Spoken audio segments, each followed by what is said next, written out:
Hey YouTube, today I'm going to show you how I make my ground beef. I buy my ground beef grass-fed from Sprouts here. It's labeled as 85-15. I usually find that the fat contents can vary between this. So depending on how lean it seems, I might add extra fat. I use duck fat as it's one of the healthiest, and fats are the things that replace your cells as they regenerate. So if you're replacing your cells with bad forms of fat, it can age you a lot faster, just not make you as strong. I also put some organic diced garlic on there. Fresh would be better, but this is just for convenience. I also use Celtic sea salt as my salt. So let's break this down. I'm gonna weigh it out and I'll show you how I cook this thing up. All right, first off, I like to weigh out my ground beef so I know how much I'm eating. Today, I'm making ground beef for me and my wife, so I'm gonna try and get about a pound of ground beef for myself and my wife about 8 ounces. Take my little Tupperware here, pull it out, get it to 0. All right, about a pound 8 ounces there. If anything, I want to add a little bit too much because I know that I'm going to lose a little bit. Some's going to get stuck in the pan, some's going to skip out of the pan. So I like to go a little bit over, if anything, just to make sure I'm getting my protein worth, because I definitely want to get my protein count to help restore my muscles for my workout. All right, and I've got an electric stove. All stoves are a little bit different. If you've got a gas, it's probably going to cook better. I used to have a gas stove. I like that a lot better. But this is what we got to work with. So starting out, I crank the pan to high, start throwing my ground beef in. I break it up a little bit, spread it out, and what I'm gonna do is cut up a lime and spread this on there. All right, I've got my lime here.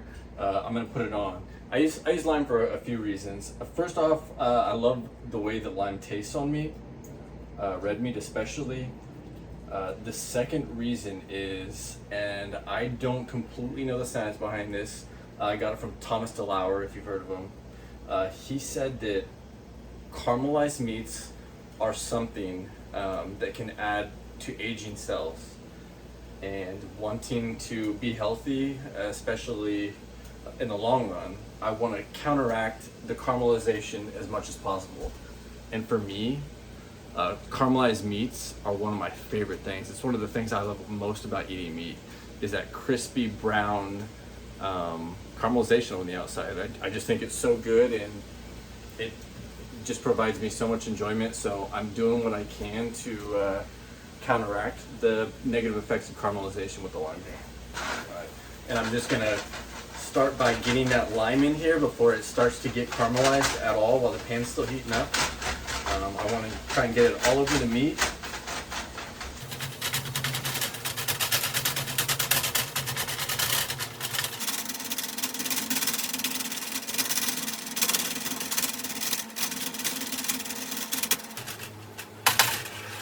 All right, then I add a little bit of garlic. I like garlic because I like the taste, for one. I try not to use too much because the smell can be overwhelming. Sometimes you can smell it through people.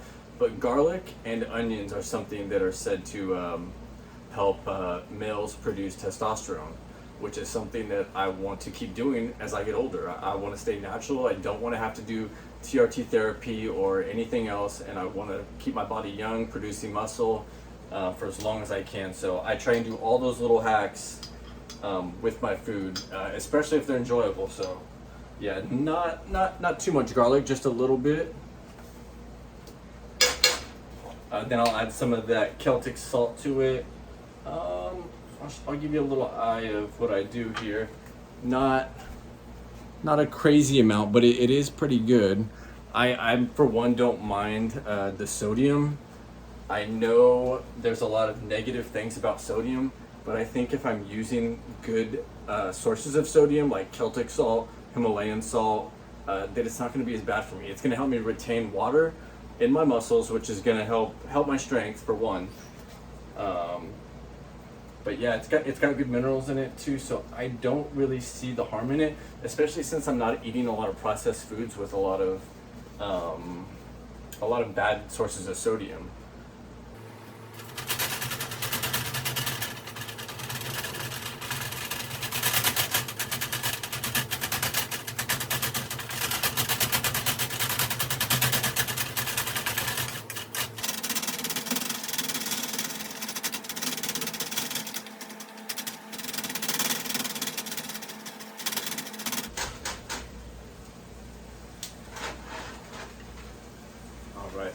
as you'll see, I like to very actively mix my ground beef. I chop it down. I like to break it up into small pieces. I just feel like more meat gets caramelized that way. I don't really like when there's big soggy chunks. It's okay if I have some, of course, but I feel like the smaller I break it down, the more fat that's gonna come out of it, the more the surface area that's gonna get caramelized, and it's just a better taste. So I'm going to zoom up on this, still on high here. You're gonna see it has a lot of moisture in it that needs to boil off. And after all that moisture boils off, we'll see how much fat content is left in the meat. Like I said, it's very inconsistent with the Sprouts ground beef. And depending how lean it is, I'll be adding that duck fat to it. Just enough to keep it caramelized to get it fried. So I'll zoom up on this pan as we go through that. Also, once the temperature gets hot enough and some of that fat starts crackling on it, I'm gonna turn it down just a little bit too so it doesn't get burnt. As you can see, we still got a good amount of moisture in there, starting to boil off. I'm gonna keep breaking this down, being active with it. And me constantly stirring this also helps it evaporate too, as it creates that surface area. Getting pretty dry now. We're still good though, I don't need to add that fat quite yet. Yeah, see, if I was to eat ground beef like this, it's cooked enough to eat, but this is just not enjoyable to me. To me, this is like eating soggy meat, which I'm sure enough people enjoy, but like I say, I'm like to be an artist with my food, and I really like to enjoy it.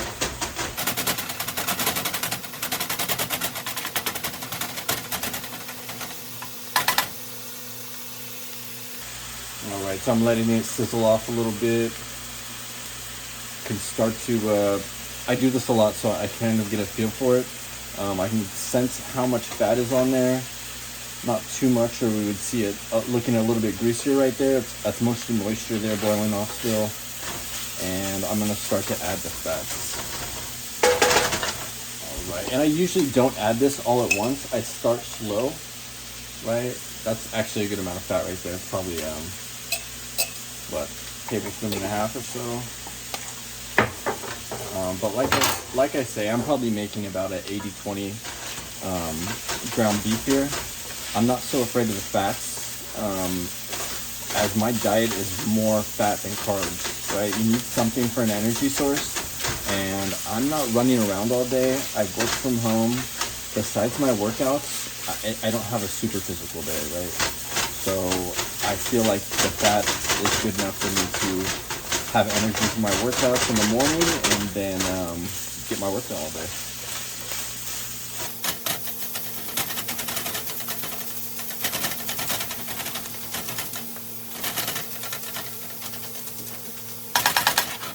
All right, and the pan seems like it's still heating up, so I'm leaving it on high. And especially to start, I want to let it sit for a little bit, right to the point where I think it's starting to just get that caramelized texture, and that crackling I hear also lets me know that it's frying up. That's what I want to hear. It's gonna take some tinkering with, it's gonna take practice. You're probably not gonna cook amazing your first try, but it's just repetition, like everything. You get better with practice. I cook the same thing, so I'm really good at cooking what I cook. If I'm gonna cook something new, I'm probably not gonna do it as well the first time, but I'm gonna get better. And see, we can start to see there that caramelization, that nice brown. That's what I want to see. And to make sure that that doesn't get burnt, I just need to make sure I'm turning it properly and I'm staying active enough with it. Right? I think it's a good amount of fat that I put in, so I'm going to let that chill. But if I see it starting to stick too much or burn, I might have to put more.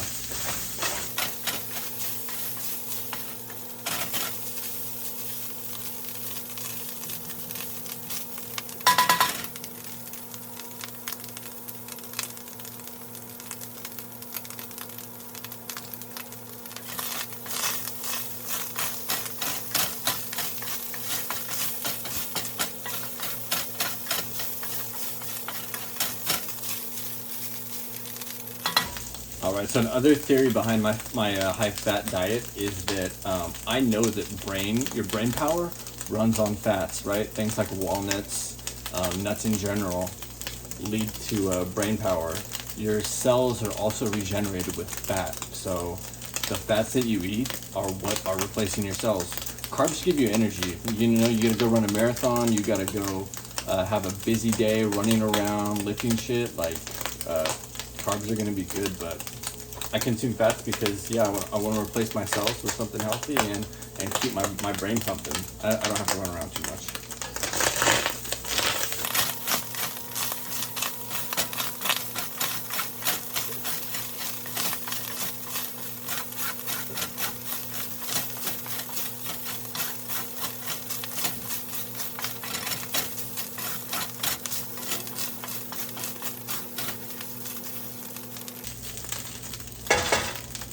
All right, pan is getting pretty hot at this point. It's starting to caramelize good. I'm starting to need to turn it more frequently. And as you can kind of see, it does stick a little bit. I'm not so concerned. What I do is I go from high to about medium high.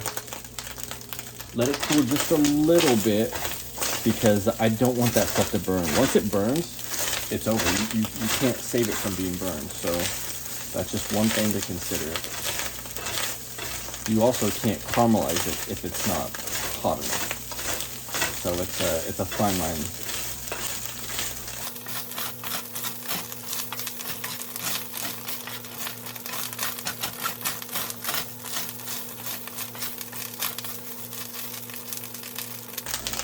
Starting to caramelize, and now is also when I would have to make a decision whether I'm going to add more fat or whether I'm going to leave it. I think I'm going to leave this. I think I have enough fat on it to caramelize it up. So yeah, I'll let it sit, I'll let it go, see how it turns out.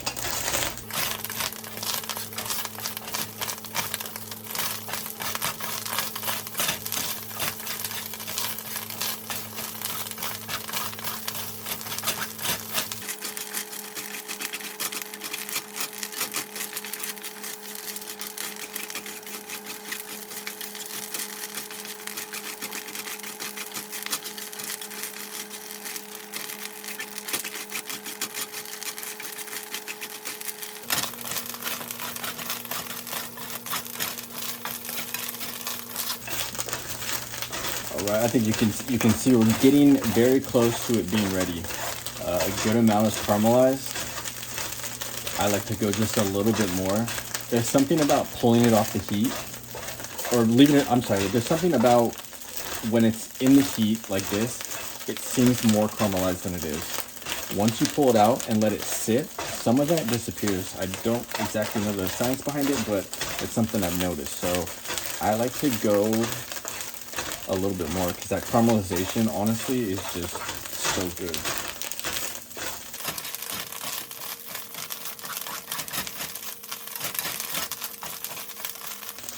All right, it's looking good right now, nice and caramelized. I'm gonna turn that off and stir it a few more times, pull it off to the side, and I'll continue to stir it as it cools.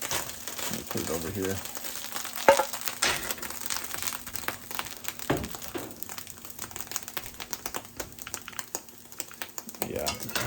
Yeah, I gotta continue to stir this until it cools, otherwise it will burn. That pan's still hot.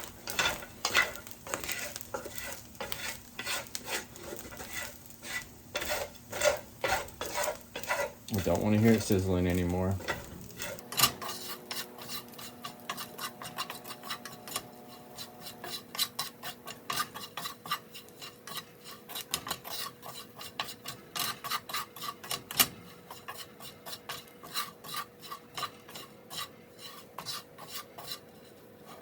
All right, and here it is, nice and caramelized.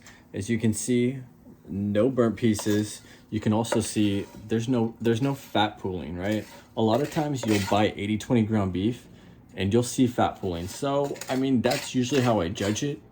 And there are a few times where I buy their ground beef and I don't add anything to it and I'll still have fat pooling. So, as you can see, it's not too bad. There's definitely fat in there. It gets locked up in the caramelization as well, but this isn't even overly fatty ground beef, right? I've definitely had fatty ground beef. I'm sure you have too, where there's just fat dripping everywhere, and I'm pretty happy with that. So I usually feel like their ground beef is lean enough. I don't like buying the 90% lean or 95% lean. It just doesn't cook the same. I've done it a few times just out of necessity, but I always end up adding a ton of fat. It never comes out the same. So you're better off buying fatty meat. And honestly, if it is too fatty, what I do is I just kind of get all the ground beef to one side. I let the fat pull out, and I also use a spoon so I can get it out of there. It's really hard to avoid when it's that fatty, but yeah, you need the fat to caramelize it if you want it like that. Sometimes you got to make that decision. Do I want my meat super lean, or do I want to enjoy it? And I want to enjoy it, especially right now. It's winter time and I can afford the extra calories. I'll put it to use in the gym. All right, now it's time to put this ground beef to use. I'm gonna make some wraps with it. I think you saw the video I made about the chicken wraps with the cassava flour. I'm gonna do the same thing today. Basically the same ingredients. Like I said, I eat a lot of the same things. It's just easier for me. I know how to cook them. I enjoy them. I don't get tired of my food, and I hate the anxiety of what am I gonna eat today. Like, you eat every single day. You eat more than once a day probably. So why is it gotta be such a gift, right? It's routine. Like, it's got a purpose. You're a machine. Feed the machine. But I mean, I enjoy it too, so I'm not robbing myself of anything. And grass-fed might not be necessary for you either, but I do think that there is a difference in fats, right? I think that there's something weird about feeding cows something that's not natural to them. I mean, if you look into it, they get sicker from that stuff. They're not as healthy. They're overweight. You can argue that they're not a natural species anyways, but I think at least when they're eating what they're supposed to be eating in nature, it's a little better for us. And same with the fats that you put into it. Like I always say, don't eat the vegetable oils, don't eat the canola oils. They might be okay when they're raw, but when you cook them, something happens to them. I mean, science in the medical field's a little behind on that stuff. Look into fats too, because I think duck fat is one of the healthiest fats for you. Avocado oil is good, coconut oil is good. It's all what you believe in. Do your research. We're all a little bit different. See what works for you, see what you like. But yeah, try it out, enjoy. Don't expect it to be perfect the first time, but keep doing it, you'll get it right.